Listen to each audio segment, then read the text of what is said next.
आप सभी विद्यार्थियों का स्वागत स्वागत है अभिलाषा हिंदी एकेडमी में। जो भी विद्यार्थी असिस्टेंट प्रोफेसर की तैयारी कर रहे हैं उनके लिए असिस्टेंट प्रोफेसर के सिलेबस में लगा हुआ कहानी मोहन राकेश की कहानी मलबे का मालिक आज हम देखते हैं। उससे पहले थोड़ा सा लेखक परिचय हो जाएगा और सबसे पहले आपसे रिक्वेस्ट है, यदि चैनल पर पहली बार आए हैं तो जरूर सब्सक्राइब कर लीजिए और इसे अपने एजुकेशनल ग्रुप में जरूर शेयर करिए। असिस्टेंट प्रोफेसर के सिलेबस में लगी हुई लगभग सारी कहानियाँ पूरी हो गई हैं। ये अंतिम कहानी है मोहन राकेश की मलबे का मालिक और सभी प्लेलिस्ट में लगी हुई हैं। आप एक साथ सभी कहानियों का अवलोकन कर सकते हैं। कोई प्रश्न हो तो कमेंट सेक्शन में पूछ सकते हैं। चलिए बिना देर के शुरू करते हैं मोहन राकेश की कहानी मलबे का मालिक। लेकिन उससे पहले थोड़ा सा लेखक परिचय। मोहन राकेश का जन्म जंडीवाली गली अमृतसर में 8 जनवरी 1925 को हुआ। इनका जन्म कब हुआ? अमृतसर में 8 जनवरी 1925 को हुआ। संस्कृत में शास्त्री, अंग्रेजी में बीए और संस्कृत और हिंदी में एमए किया। देखिए इन्होंने संस्कृत, हिंदी और अंग्रेजी तीनों में उच्च शिक्षा इन्होंने प्राप्त किया है। इसके बाद लाहौर, मुंबई, शिमला, जालंधर और दिल्ली में अध्यापन, संपादन और स्वतंत्र लेखन करते रहे। हिंदी नाटक के क्षेत्र में मोहन राकेश अपने कथ्य, शिल्प, रंग प्रयोग और नाट्यमान भाषा के कारण विशिष्ट स्थान के अधिकारी हैं। उन्होंने कहानियाँ और उपन्यास भी लिखे। नई कहानी के पुरस्कर्ताओं में उनका नाम विशेष रूप से उल्लेख्य है। उनके उपन्यासों में आधुनिक जीवन का संतरास गहराई से उभरा है, पर नाटक उनकी अपनी विधा है। प्रसादोत्तर हिंदी नाटककारों में वे बेजोड़ हैं। उनकी 3 नाट्य कृतियाँ, आषाढ़ का एक दिन, लहरों के राजहंस और आधे अधूरे, इन नाटकों ने हिंदी नाट्य परंपरा के गतिरोध को तोड़ा और उससे नई दिशा दी। इसके कारण हिंदी नाटकों की ख्याति हिंदी भाषा भाषी क्षेत्रों की सीमाओं को पार करती अन्य भाषाओं के क्षेत्रों में भी जा पहुंची है। नाटकों के अलावा उन्होंने कुछ एकांकी भी लिखे हैं, जिनका संग्रह अंडे के छिलके अन्य एकांकी तथा बीज नाटक में हुआ है। इस संग्रह में 4 एकांकी, 2 बीज नाटक और 1 पार्श्व नाटक छतरियाँ संग्रहित हैं। एकांकियों में बहुत बड़ा सवाल दूसरे एकांकियों से बेहतर है। बीज नाटकों को पूर्ण नाटकों का पूर्वाभ्यास कहा जा सकता है। छतरियाँ अद्भुत प्रयोग है। इसमें पार्श्व से उठने वाली आवाज़ों के सामने मंचीय भाषा नगण्य हो जाती है। इनकी प्रमुख रचनाएं हैं आखिरी चट्टान तक, यात्रा वृत्तांत, इंसान के खंडहर, नए बादल, जानवर और जानवर, एक और जिंदगी, फौलाद का आकाश। ये सब कहानी संग्रह और बहुत ज़्यादा परीक्षाओं में पूछे जाते हैं। अंधेरे बंद कमरे, न आने वाला अंतराल, यहाँ मिस प्रिंटिंग से नाटक दिया है, ये उपन्यास है। आषाढ़ का एक दिन, लहरों के राजहंस और आधे अधूरे, ये नाटक हैं। मिस प्रिंटिंग की वजह से यहाँ उपन्यास छप गया है, लेकिन ये नाटक हैं। परिवेश अनुवाद, मृच्छ कटिक शकुंतल, ये नाट्यानुवाद हैं या निबंध है। मोहन राकेश रचनावली में 13 खंड में इनकी संपूर्ण रचनाएं संकलित हैं। तो इनकी संपूर्ण रचना मोहन राकेश रचनावली में 13 खंडों में संकलित हैं और इनकी सभी रचनाएं सभी परीक्षाओं में बहुत बार पूछी जाती हैं। विशेष रूप से इनके नाटक आधे अधूरे और लहरों के राजहंस बहुत ज़्यादा पूछा जाता है और इन्हें पुरस्कार भी मिले हुए हैं। सम्मान पुरस्कार, सर्वश्रेष्ठ नाटक और सर्वश्रेष्ठ नाटककार के लिए संगीत नाटक अकादमी पुरस्कार, नेहरू फेलोशिप, फिल्म वित्त निगम का निदेशकत्व प्राप्त हुआ तथा फिल्म सेंसर बोर्ड के सदस्य भी रहे हैं। इनका निधन हुआ 3 दिसंबर 1972 को, इनका निधन हो गया। अब देखते हैं इनके द्वारा रचित कहानी मलबे का मालिक। 7.5 साल बाद वे लोग लाहौर से अमृतसर आए थे। हॉकी का मैच देखने का तो बहाना ही था। उन्हें ज़्यादा चाव उन घरों और बाज़ारों को फिर से देखने का था जो 7.5 साल पहले उनके लिए पराये हो गए थे। हर सड़क पर मुसलमानों की कोई न कोई टोली घूमती नजर आ जाती थी। उनकी आंखें इस आग्रह के साथ वहाँ की हर चीज़ को देख ले रही थी जैसे वह शहर साधारण न होकर एक अच्छा खासा आकर्षण केंद्र हो।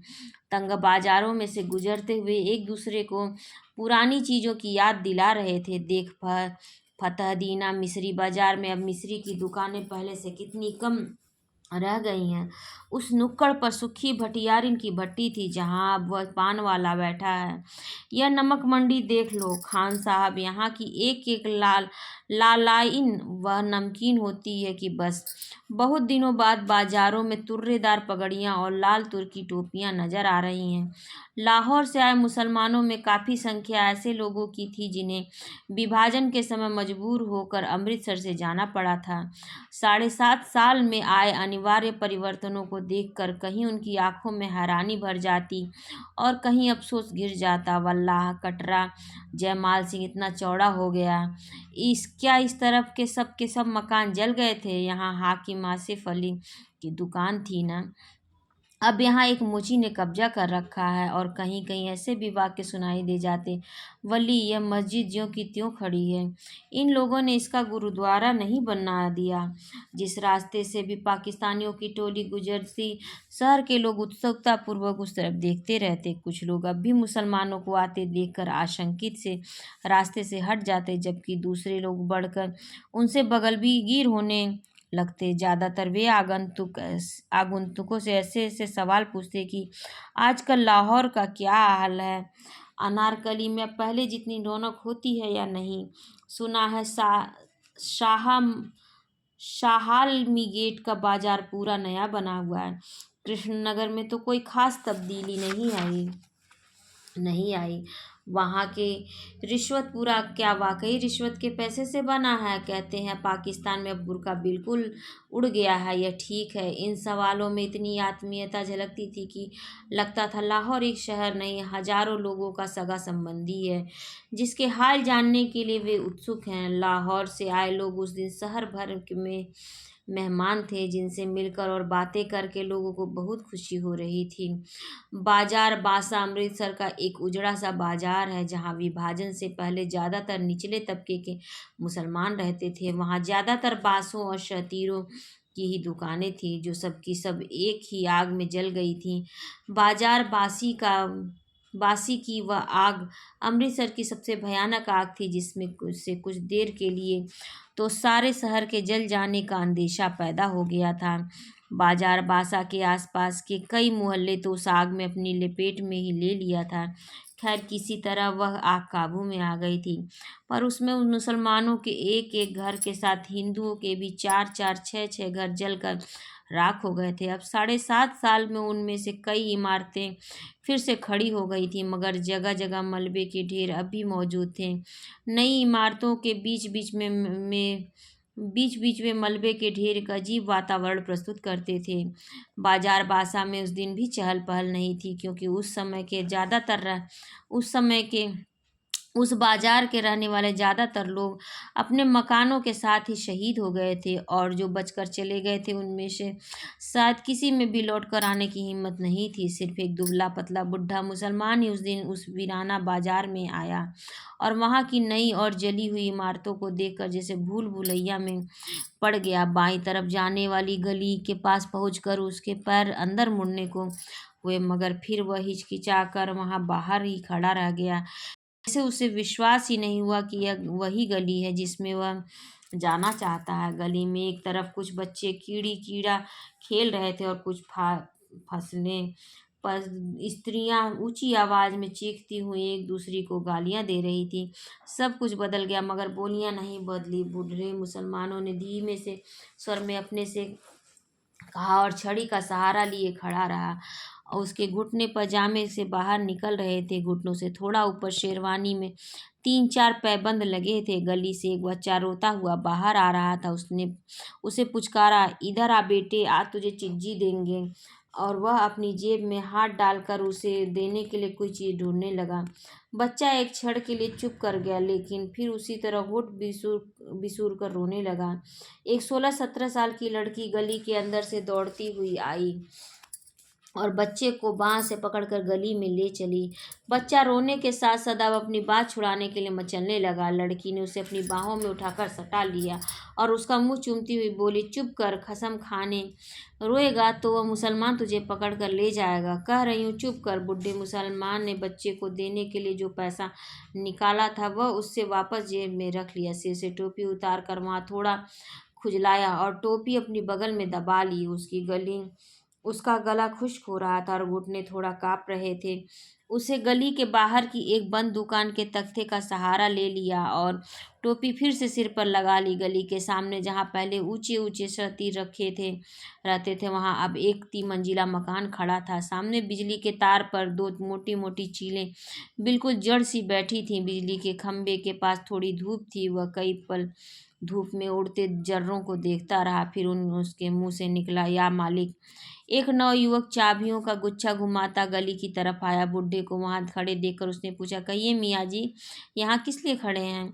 बुड्ढे मुसलमान को छाती और बाहों में हल्की सी कंपकपी महसूस हुई। उसने होठों पर जवान फेरी और नवयुवक को ध्यान से देखते हुए कहा, बेटे, तेरा नाम मनोरी है ना? नवयुवक ने चाबियों के गुच्छे को हिलाना बंद करके अपनी मुट्ठी में ले लिया और कुछ आश्चर्य से के साथ पूछा, आपको मेरा नाम कैसे मालूम है? 7.5 साल पहले तू इतना सा था, कहकर बुड्ढे ने मुस्कुराने की कोशिश की। आप आज पाकिस्तान से आए हैं? हाँ, पहले हम इसी गली में रहते थे, बुड्ढे ने कहा। मेरा लड़का चिरागदीन तुम लोगों का दर्जी था। तखसीस से 6 महीने पहले हम लोगों ने यहाँ अपना नया मकान बनवाया था। ओ गनी मियाँ, गनोरी ने पहचान कर कहा। हाँ बेटे, मैं तुम लोगों का गनी मियाँ हूँ। चिराग और उसके बीवी बच्चे तो अब मुझे मिल नहीं सकते, मगर मैंने सोचा कि एक बार मकान की ही सूरत देख लूँ। बुड्ढे ने टोपी उतार कर सिर पर हाथ फेरा और अपने आंसुओं को बहने से रोक लिया। तुम तो शायद काफी पहले यहाँ से चले गए थे, मनोरी के स्वर में संवेदना भर आई। हाँ बेटे, यह मेरी बदबख्ती थी कि मैं अकेला पहले निकल कर चला गया था। यहाँ रहता तो उसके साथ मैं भी, कहते उसे एहसास हुआ है कि यह बात उसे नहीं कहनी चाहिए। उसने बात को मुंह में रोक लिया, पर आंखों में आए आंसुओं को नीचे बह जाने दिया। छोड़ो गनी मियाँ, अब उन बातों को सोचने में क्या रखा है? मनोरी ने गनी की बाह में अपने हाथ में ले ली। चलो मैं तुम्हें तुम्हारा घर दिखा दूँ। गली में खबर इस तरह फैली कि गली के बाहर एक मुसलमान खड़ा है जो रामदासी के लड़के को उठाने जा रहा था। उसकी बहन वक्त पर उसे पकड़ लाई, नहीं तो मुसलमान उसे ले गया होता। यह खबर मिलते ही जो स्त्रियां गली में पीठे बिछाकर बैठी थी, वह पीठे उठाकर घरों के अंदर चली गईं। गली में खेलते बच्चों को भी उन्होंने पुकार पुकार कर घरों के अंदर बुला लिया। गनोरी गनी को लेकर गली में दाखिल हुआ। गली में सिर्फ एक फेरी वाला रह गया था, या रखा पहलवान, जो कुएं पर उगे पीपल के नीचे बिखर कर सोया था। हाँ, घरों की खिड़कियों में से और किवाड़ों के पीछे से कई चेहरे गली में झांक रहे थे। मनोरी के साथ गनी को आते देख उनमें हल्की चेहमे गोइयां शुरू हो गईं। दाढ़ी के सब बाल सफ़ेद हो जाने के बावजूद चिरागदीन के बाप अब्दुल गनी को पहचानने में लोगों को दिक्कत नहीं हुई। वह था तुम्हारा मकान। मनोरी ने दूर से एक मलबे की तरफ इशारा किया। गटनी पल भर ठिठक कर फटी फटी आंखों से उस तरफ देखता रहा। चिराग और उसके बीवी बच्चों की मौत को वह काफ़ी पहले स्वीकार कर चुका था, मगर अपने नए मकान को इस शक्ल में देखकर उसे जो झुरझुरी हुई, उसके लिए वह तैयार नहीं था। उसकी जबान पहले से खुश्क हो गई और घुटने भी ज़्यादा काँपने लगे। यह मलबा? उसने अविश्वास के साथ पूछ लिया। मनोरी ने उसके चेहरे के बदले हुए रंग को देखा, उसकी बाह को थोड़ा और सहारा देकर जड़ से स्वर में उत्तर दिया, तुम्हारा मकान उन्हीं दिनों जल गया था। गनी छड़ी के सहारे चलता हुआ किसी तरह मलबे के पास पहुंच गया। मलबे में अब मिट्टी ही मिट्टी थी, जिसमें जिसमें जहाँ तहाँ टूटी और जली हुई ईंटें बाहर झाँक रही थीं। लोहे और लकड़ी के सामान उसमें कब का निकाला जा चुका था। केवल एक जले हुए दरवाजे का चौखट न जाने कैसे बचा रह गया था। पीछे की तरफ 2 जली हुई अलमारियां थीं, जिनकी कालिक पर अब सफेदी की हल्की हल्की तह उभर आई थी। उस मलबे को पास से देखकर गनी ने कहा, यह बाकी रह गया है यह, और उसके घुटने जैसे जवाब दे गए और वह वहीं जले हुए चौखट की को पकड़कर बैठ गया। क्षण भर बाद उसका सिर भी चौखट से जा सटा और उसके मुंह से बिलखने की सी आवाज निकली, हाय ओ चिराग दीन। जले हुए किवाड़ का वह चौखट मलबे में से सिर निकाले 7.5 साल खड़ा तो रहा था, पर उसकी लकड़ी बुरी तरह भुरभुरा गई थी। गनी के सिर के छूने से उसके कई रेशे झड़कर आसपास बिखर गए। कुछ रेशे गनी की टोपी और बालों पर आ रहे। उन रेशों के साथ एक केचुआ भी नीचे गिरा, जो गनी के पैर से 6-8 इंच दूर नाली के साथ साथ बनी ईंटों के पटरी पर इधर उधर सरकने लगा। वह छिपने के लिए सुराग ढूंढता हुआ जरा सा सिर उठाता, पर कोई जगह न पाकर 2-1 बार सिर पटकने के बाद दूसरी तरफ मुड़ जाता। खिड़कियों से झांकने वाले चेहरों की संख्या पहले से कहीं ज़्यादा हो गई थी। उनमें चीमें गोइयाँ चल रही थी। आज कुछ न कुछ जरूर होगा। चिराग दीन का बाप गनी आ गया है, इसलिए 7.5 साल पहले की वो सारी घटना आज अपने आप खुल जाएगी। लोगों को लग रहा था जैसे वह मलबा ही गनी को सारी कहानी सुना देगा। कि शाम के वक्त चिराग ऊपर के कमरे में खाना खा रहा था जब रखे पहलवान ने उसे नीचे बुलाया। कहा कि वह 1 मिनट आकर उसकी बात सुन ले। पहलवान उन दिनों गली का बादशाह था, वहाँ के हिंदुओं पर ही उसका काफ़ी दबदबा था। चिराग तो खैर मुसलमान था। चिराग हाथ का कौर बीच में ही छोड़कर नीचे उतर आया। उसकी बीबी जुबैदा और दोनों लड़कियां किश्वर और सुल्ताना खिड़कियों से नीचे झांकने लगी। चिराग ने ड्योढ़ी से बाहर कदम ही रखा था कि पहलवान उसे कमीज के कॉलर से पकड़कर अपनी तरफ खींच लिया और गली में गिराकर उसकी छाती पर चढ़ बैठा। चिराग उसका छुरे वाला हाथ पकड़कर चिल्लाया, रखे पहलवान, मुझे मत मार, हाय कोई मुझे बचाओ। ऊपर से जुबैदा किश्वर और सुल्ताना भी हताश स्वर में चिल्लाई और चीखती हुई नीचे ड्योढ़ी तरफ दौड़ी। रखे की एक शागिर्द ने चिराग के जद्दोजहद करती बाहें पकड़ ली और रखा उसकी जांघों को अपने घुटनों से दबाए हुए बोला, चीखता क्यों है भैड़ के, तुझे पाकिस्तान दे रहा हूँ, ले पाकिस्तान। और जब तक जुबैदा किश्वर और सुल्ताना नीचे पहुंची, चिराग को पाकिस्तान मिल चुका था। आसपास के घरों की खिड़कियां तब बंद हो गई थी। जो लोग इस दृश्य के साक्षी थे उन्होंने दरवाजे बंद करके अपने को इस घटना के उत्तरदायित्व से मुक्त कर लिया था। बंद किवाड़ों में भी उन्हें देर तक जुबैदा किश्वर और सुल्ताना के चीखने की आवाज़ें सुनाई देती रहीं। रखे पहलवान और उनके साथियों ने उन्हें भी उसी रात पाकिस्तान दे दिया, मगर दूसरे तवील रास्ते में उनकी लाशें चिराग के घर में न मिलकर बाद में नहर के पानी में पाई गईं। 2 दिन चिराग के घर की छानबीन होती रही। जब उसका सारा सामान लूटा जा चुका तो न जाने किसने उस घर को आग लगा दी। रखे पहलवान ने तब कसम खाई थी कि वह आग लगाने वाले को जिंदा जमीन में गाड़ देगा, क्योंकि उस मकान पर नज़र रखकर ही उसने चिराग को मारने का निश्चय किया था। उसने उस मकान को शुद्ध करने के लिए हवन सामग्री भी ला रखी थी, मगर आग लगाने वाला का तब से आज तक पता नहीं चल सका। अब 7.5 साल से रखा उस मलबे को अपनी जायदाद समझता आ रहा था, जहाँ वह किसी को गाय भैंस बांधने देता था, जहाँ वह न किसी को गाय भैंस बांधने देता था और ना ही खोमचा लगाने देता था। उस मलबे से बिना उसकी इजाज़त के कोई एक ईंट भी नहीं निकाल सकता था। लोग आशा कर रहे थे कि ये सारी कहानी जरूर किसी न किसी तरह गनी तक पहुंच जाएगी, जैसे मलबे को देखकर ही उसे सारी घटना का पता चल जाएगा। और गनी मलबे की मिट्टी को नाखून से खोद खोद कर अपने ऊपर डाल रहा था और दरवाजे के चौखट को बाह में लिए हुए रो रहा था। बोला, चिराग दीन बोल, तू कहाँ चला गया? ओ किश्वर, ओ सुल्ताना, हाय मेरे बच्चों, ओ ये गनी क्यों पीछे छोड़ दिया ओए। और भूरे भूरे किवाड़ से लकड़ी के रेसे झड़ते जा रहे थे। पीपल के नीचे सोए रखे पहलवान को जाने किसी ने जगा दिया या वो खुद ही जाग गया, या जानकर कि पाकिस्तान से अब्दुल गनी आया है और अपने मकान के मलबे पर बैठा उसके गले में थोड़ा झाग उठाया, जिससे उसे खांसी आ गई और उसने कुएं के फर्श पर थूक दिया। मलबे की तरफ देखकर उसकी छाती से धौंकने की सी आवाज़ निकली। उसका निचला होठ थोड़ा बाहर को फैलाया। गनी अपने मलबे पर बैठा। उसके शागिर्द लच्छे पहलवान ने उसके पास आकर बैठते हुए कहा, मलबा उसका कैसे है? मलबा हमारा है, पहलवान ने झाग से घबराई आवाज़ में कहा, मगर वह वहाँ बैठा है। लच्छे ने आंखों में एक रहस्यमय संकेत लाकर कहा, बैठा रहे, तू चिलम ला, रखे की टांगें थोड़ी फैल गई हैं। उसने अपनी नंगी जांघों पर हाथ फेर लिया। मनोरी ने आग से अगर उसे कुछ बता दिया तो लच्छे ने चिलम भरने के लिए उठते उसी रहस्यपूर्ण ढंग से कहा, मनोरी की क्या सामत आई है? लच्छा चला गया। कुएं पर पीपल की कई पुरानी पत्तियां बिखरी थीं। रखा उन पत्तियों को उठा उठा कर अपने हाथों से मसलता रहा। जब लच्छे ने चिलम के नीचे कपड़ा लगाकर चिलम उसके हाथ में दी तो उसने कश खींचते हुए पूछा, और तो किसी से गनी की बात नहीं हुई? नहीं।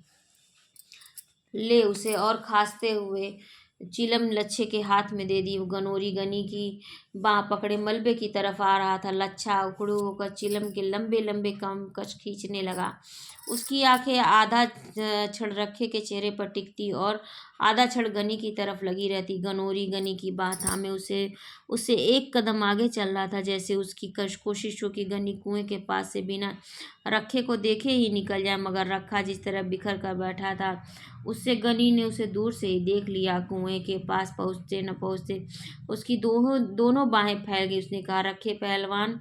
रखे ने गर्दन उठाकर आंखें जरा छोटी करके उसे देखा। उसके गले में अस्पष्ट सी घरघराहट हुई, पर वह बोला नहीं। रखे पहलवान, मुझे पहचाना नहीं क्या? गनी ने बाहें नीची करके कहा। मैं गनी हूँ, अब्दुल गनी, चिराग दिन का बाप। पहलवान ने ऊपर से नीचे तक उसका जायजा लिया। अब्दुल गनी की आंखों में उसे देखकर एक चमक सी आ गई। सफेद दाढ़ी के नीचे उसके चेहरे की झुर्रियां और भी फैल गई थीं। रखे का निचला होठ फड़का, उसकी छाती से भारी सा स्वर निकला, सुना गनिया? गनी की बाहें फिर फैलने को हुई, पर पहलवान का कोई प्रतिक्रिया न देखकर उसी तरह रह गई। वह पीपल का सहारा लेकर कुएं की सिल पर बैठ गया। ऊपर खिड़कियों में चीमे गोइयां तेज हो गईं। अब दोनों आमने सामने आ गए तो बात जरूर खुलेगी। फिर हो सकता है दोनों में गाली गलौज भी हो। अब रखा गनी को हाथ नहीं लगा सकता। अब वे दिन नहीं रहे। बड़ा मलबे का मालिक बनता था। असल में मलबा न इसका है न गनी का। मलबा तो सरकार की मिल्कियत है। मरदूद किसी को वहाँ गाय का खूंटा तक नहीं लगाने देता। मनोरी की भी डरपोक है। इसने गनी को बता क्यों नहीं दिया कि रखे नहीं, चिराग और उसकी बीबी बच्चों को मारा है? रखा आदमी नहीं, सांड है। दिन भर सांड की तरह गली में घूमता है। गनी बेचारा कितना दुबला हो गया, दाढ़ी के सारे बाल सफेद हो गए। गनी ने कुएं की सिल पर बैठकर कहा, देख रखे पहलवान, क्या से क्या हो गया। भरा पूरा घर छोड़ कर गया था और आज यहाँ पर मिट्टी देखने आया हूँ। बसे घर की आज यही निशानी रह गई। सच पूछे तो मेरा यहाँ मिट्टी भी छोड़कर जाने को मन नहीं करता।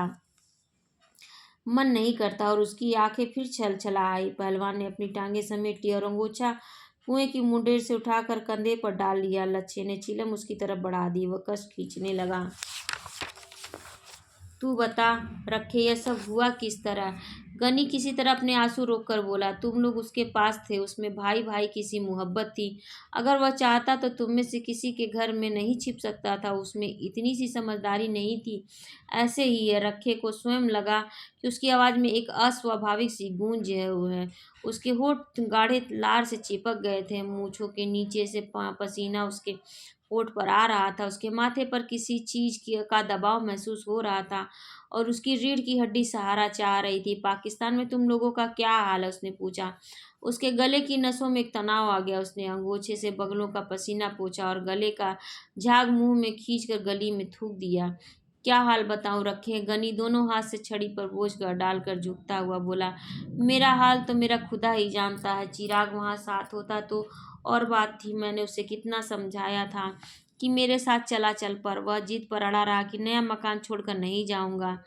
यह अपनी गली है, यहाँ कोई खतरा नहीं। भोले कबूतर ने यह नहीं सोचा कि गली में खतरा न हो, पर बाहर से तो खतरा आ सकता है। मकान की रखवाली के लिए ये चारों ने अपनी जान दे दी। रखे, उसे तेरा भरोसा था, कहता था रखे के रहते मेरा कोई कुछ नहीं बिगाड़ सकता। मगर जब जान पर बन आई तो रखे के रोके भी न रुकी। रखे ने सीधा होने की चेष्टा की, क्योंकि उसकी रीढ़ की हड्डी बहुत दर्द कर रही थी। अपनी कमर और जांघों को के जोड़ पर उसे सख्त दबाव महसूस हो रहा था। पेट की अंतड़ियों के पास से जैसे कोई चीज उसकी सांस को रोक रही थी। उसका सारा जिस्म पसीने से भीग गया था और उसके तलुओं में चुनचुनाहट हो रही थी। बीच बीच में नीली फुलझड़ियां सी ऊपर को उतरती और तैरती उसकी आंखों के सामने से निकल जाती।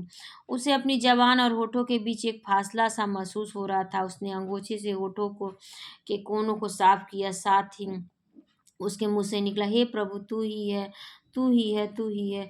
गनी ने देखा कि पहलवान के होठ सूख रहे हैं। उसकी आंखों के इर्द गिर्द दायरे गहरे हो गए। वो उसके कंधे पर हाथ रखकर बोला, जो होना था हो गया रखिया। अब उसे कोई लौटा नहीं सकता। अब कोई लौटा थोड़े नहीं सकता है। खुदा नेक की नेकी बनाए और रखे और बद की बदी माफ करे। मैंने आकर तुम लोगों को देख लिया, सो समझूंगा कि चिराग को देख लिया। अल्लाह तुम्हें सेहतमंद रखे। और वह छड़ी के सहारे उठ खड़ा हुआ। चलते हुए उसने कहा, अच्छा रखे पहलवान। रखे के गले से मध्यम सी आवाज़ निकली। अंगोछा लिए हुए उसके दोनों हाथ जुड़ गए। गनी हसरत भरी नज़र से आसपास देखता हुआ धीरे धीरे गली से बाहर चला गया। ऊपर खिड़कियों में थोड़ी देर की चीमें गोइयाँ चलती रहीं कि मनोरी ने गली से बाहर निकल कर जरूर गनी को सब कुछ बता दिया होगा कि गनी के सामने रखे का ताल्लुक कैसे खुश्क हो गया था। रखा अब किस मुँह से लोगों को मलबे पर गाय बांधने से रोकेगा। बेचारी जुबैदा कितनी अच्छी थी वह। रखे मरदूद का घर न घाट, इससे किसी की माँ बहन का लिहाज था। थोड़ी देर में स्त्रियां घरों से गली में उतर आईं। बच्चे गली में गुल्ली डंडा खेलने लगे। दो 12-13 साल की लड़कियां किसी बात पर एक दूसरी से गुत्थम गुत्था हो गई। रखा गहरी सांस तक कुएं पर बैठा खखारता और चिलम फूकता रहा। कई लोगों ने वहां गुजरते हुए उससे पूछा, रखे साहब, सुना है आज गनी पाकिस्तान से आया था? हाँ आया था, रखे ने हर बार एक ही उत्तर दिया। फिर कुछ नहीं, चला गया। रात होने पर रखा रोज की तरह गली के बाहर बाईं तरफ की दुकान के तख्ते पर आ बैठा। रोज के रास्ते से गुजरने वाले परिचित लोगों को आवाज़ दे देकर पास बुला लेता और उन्हें सट्टे के गुर और सेहत के नुस्खे बताता रहता था। मगर उस दिन वह वहाँ बैठा लच्छे को अपनी वैष्णो देवी की उस यात्रा का वर्णन सुनाता रहा जो उसने 15 साल पहले की थी। लच्छे को भेजकर वह गली में आया तो मलबे के पास लोकू पंडित की भैंस को देखकर वह आदत के मुताबिक उसे धक्के दे देकर हटाने लगा। तत तत तत भैंस को हटाकर वह सुस्ताने के लिए मलबे के चौखट पर बैठ गया। गली उस समय सुनसान थी। कमेटी की बत्ती न होने से वहां शाम को से अंधेरा हो जाता था। मलबे के नीचे नली का पानी हल्की आवाज करता बह रहा था। रात की खामोशी को काटती हुई कई तरह की हल्की हल्की आवाजें मलबे की मिट्टी से सुनाई दे रही थी। चूं चूं, चिक चिक, किर किर। एक भटका हुआ कौवा न जाने कहाँ से उड़कर उस चौखट पर आ बैठा। इससे लकड़ी के कई रेशे इधर उधर छितर गए। कौवे के वहां बैठते न बैठते मलबे के एक कोने में लेटा हुआ कुत्ता गर्रा गुर्रा कर उठा और जोर जोर से भौंकने लगा। ऊँ। कौवा कुछ देर सहमा सा चौखट पर बैठा रहा, फिर पंख फड़फड़ाता कुएं के पीपल पर चला गया। कौवे के उड़ जाने पर कुत्ता और नीचे उतर आया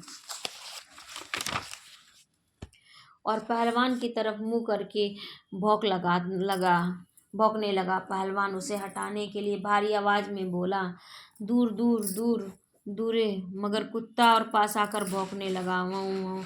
पहलवान ने एक ढेला उठाकर कुत्ते की तरफ फेंका। कुत्ता थोड़ा पीछे हट गया पर उसका भौंकना बंद नहीं हुआ। पहलवान कुत्ते की माँ की गाली देकर वहां से उठ खड़ा हुआ और धीरे धीरे जाकर कुएं की सिल पर लेट गया। उसके वहां से हटते कुत्ता गली में उतर आया और कुएं की तरफ मुंह करके भौंकने लगा।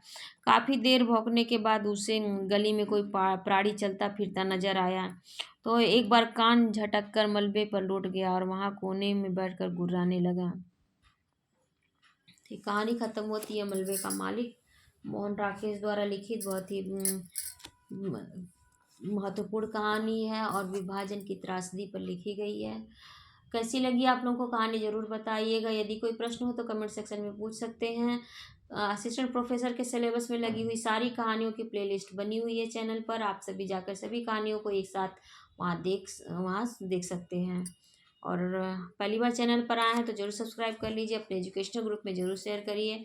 कोई प्रश्न हो तो आप पूछ सकते हैं। धन्यवाद।